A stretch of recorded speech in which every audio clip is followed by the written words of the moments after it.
What is good, fellas? SOMALIA here, and today I'm bringing you a narrated match between users Darklight and ZoroDark, not ZoroArk. So, this is a 5th gen underused match, which should be damn intense, to be honest. I watched this battle before, obviously, because I had to pre-narrate and whatnot, so it was pretty damn intense. And let's just go down and check their teams out. So, Darklight is utilizing more of a balanced team because he got, walls such as Cresselia and Mew, while utilizing more deadly and offensive threats such as Chandelure, Virizion, and Bisharp. Now, his opponent, ZoroDark, not ZoroArk, is using more of an offensive team. He got Zapdos, Victini, that Volturn combo going on. Potential, actually, because the Zapdos might as well not even have Volt Switch. So, we also have Tangrowth, Honchkrow, Claydol, and Suicune.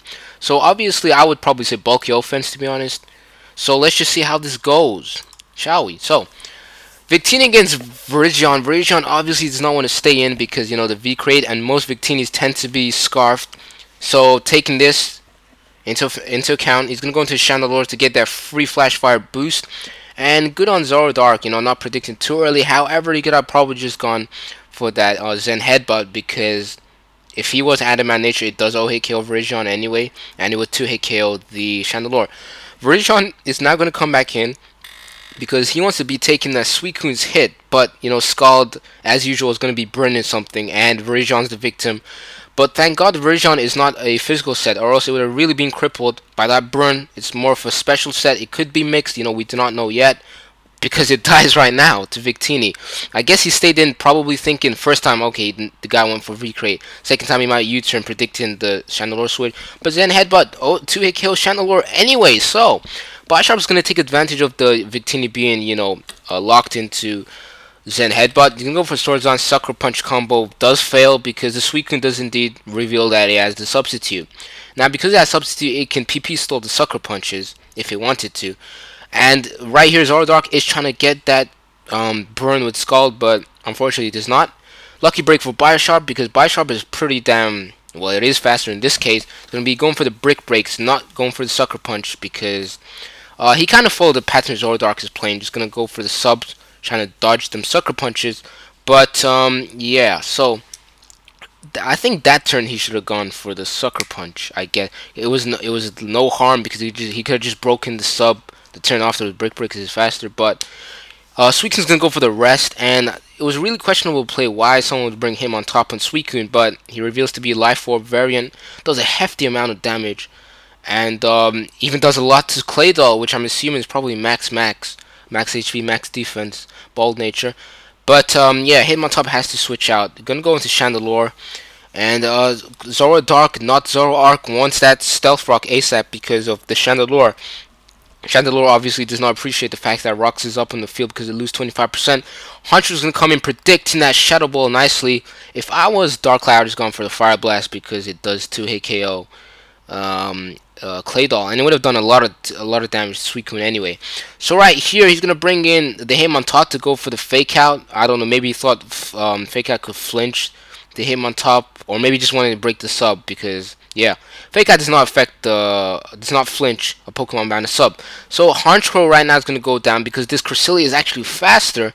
But then again, Honchkrow does not have the best of speed. It's going to go for a Calm Mind, and this was pretty damn vital. I mean, if Tangrowth somehow was faster than Cresselia, that would have been really bad for Darklight. Depending, I think if he got a good damage roll, he would have been able to 2-hit KO because had he been able to outspeed, but he does not, so tough. Cresselia right here is going to get +2 special defense, +2 special attack. Barely living that V-Crate, and yeah, I think the Victini is Adamant Nature indeed. Now, Cresselia is going to go for Hidden Power, and because I never use Cresselia, nor do I face too many, I really cannot say what Hidden Power that is, to be honest. I'm not sure. But then again, it should, if it runs Psychic, I don't know, it cannot be Ghost of Dark. So, Mew's going to come in to take advantage of the -2 speed Victini, and he just goes for the Psychic, predicting a switch, which is pretty damn nice. So he's going to go for the Nasty Plot, proven to be one of those Nasty Plot variants. However, he's more of a bulky one because of how nicely he takes the Thunderbolt. So I'm probably thinking max speed, max HP or something like that. So the Mew's are now +2. He's going to switch out because Darklight does not want to take any risks at the moment because the V-Crate might as well even kill depending on the spread of both players.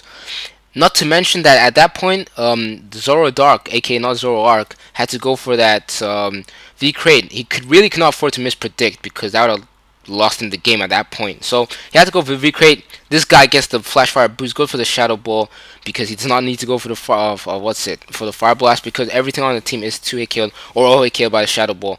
Now ZoroDark is going to be getting that critical hit with Leaf Storm, which obviously did matter even if it was specs.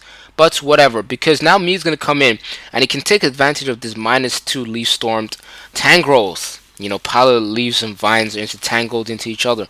So now going to get up nasty plot because the Tangrowth is obviously forced to switch out unless he's banking on the crit. But, you know, chances are it might not even happen. So, Mew's is going to go for the Psychic. I guess he did not go for the second nasty plot, probably predicting a Toxic. And, you know, Toxic wears the Pokemon down pretty damn fast. So he wanted to get as much damage as soon as possible. But luckily, ZoroDark, aka not ZoroArk, does not have Toxic for Darklight's Mew. So, you know, Mew can just basically stall this thing out whilst maintaining and just boosting up its special attack stat. Unless, you know, crit plus special defense drop occurs. So, he's at +4 right here. And Mew's just going to go for the Psychic, fire off a Psychic.